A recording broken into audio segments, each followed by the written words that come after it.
दिल्ली विश्वविद्यालय में डॉक्टर भोलानाथ तिवारी हमारे प्रोफेसर थे जो हमें भाषा विज्ञान पढ़ाते थे। कहा करते थे, तुम साहित्य की छात्राएं सिर्फ साहित्य ही पढ़ती रह जाती हो, भाषा है तुम्हारा विषय, भाषा के ज्ञान को जानो समझो। जब तुम अध्यापिका बनोगी तो अपने से पूछना, जिस भाषा की प्राध्यापिका हो उसके विज्ञान को, उसकी संकल्पना को सही से जाना है।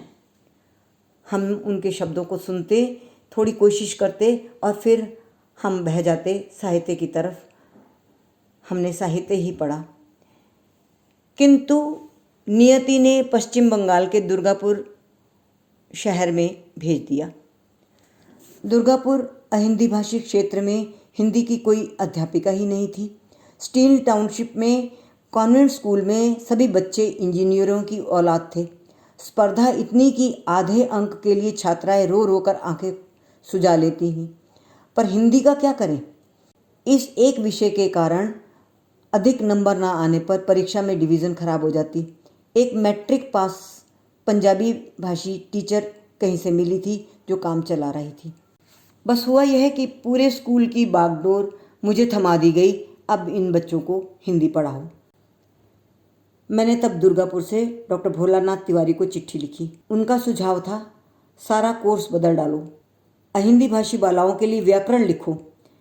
फिर उनकी ही मदद से किया मैंने यह सारा काम।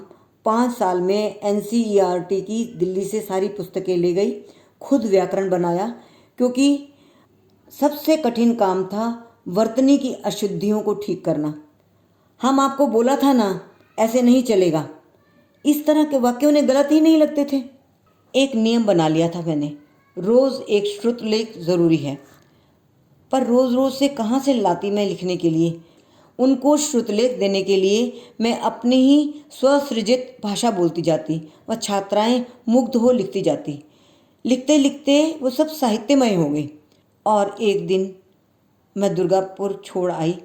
डॉक्टर विनया ने फ़ोन किया, कहा तुम्हारी छात्राएं किसी और टीचर को एक्सेप्ट ही नहीं कर रही। मैं दुर्गापुर गई, संवाद हुआ अपनी अबोध बालाओं से। वो तो तकरार पर उतर आईं। क्या हम मात्र सेतु थे युद्ध भूमि और लीला भूमि के अलंघ्य अंतराल में? हम में भावना भरकर छोड़कर चल देना और फिर किसी उद्धव को ज्ञान की गठरी देकर भेज देना। मैं सच में हतप्रभ थी उनकी बातें सुनकर। ये सब साहित्यिक बोली कब जान ली इन कॉन्वेंट की छात्राओं ने? आपके श्रुतलेखों ने। आपने कितने श्रुतलेख दिए हमें। आप वर्तनी की अशुद्धियाँ ठीक करना चाहती थी ना। हम आपके शब्दों को घोल घोल कर पी गए थे मैडम। अब हमें वैसा कौन पढ़ाएगा? मेरे जीवन के कितने सार्थक क्षण थे। इस घटना को मैंने अपनी उपलब्धि माना था और समझाया छात्रों को। द्रोणाचार्य पाकर तो कोई भी अर्जुन बन जाता है। तुम में तो एक एकलव्य बनने की शक्ति है। यदि तुम्हारी भक्ति इतनी प्रगाढ़ है तो एकलव्य बनो। और मैं जानती हूँ उनमें से कई एकलव्य बन चुकी हैं, जिनकी चिट्ठियाँ आज भी मुझे आती हैं दूर दराज से, देश विदेश से। मैं धन्य हो गई हूँ। मैं अपने जीवन को पूर्ण और सार्थक मानने लगी हूँ।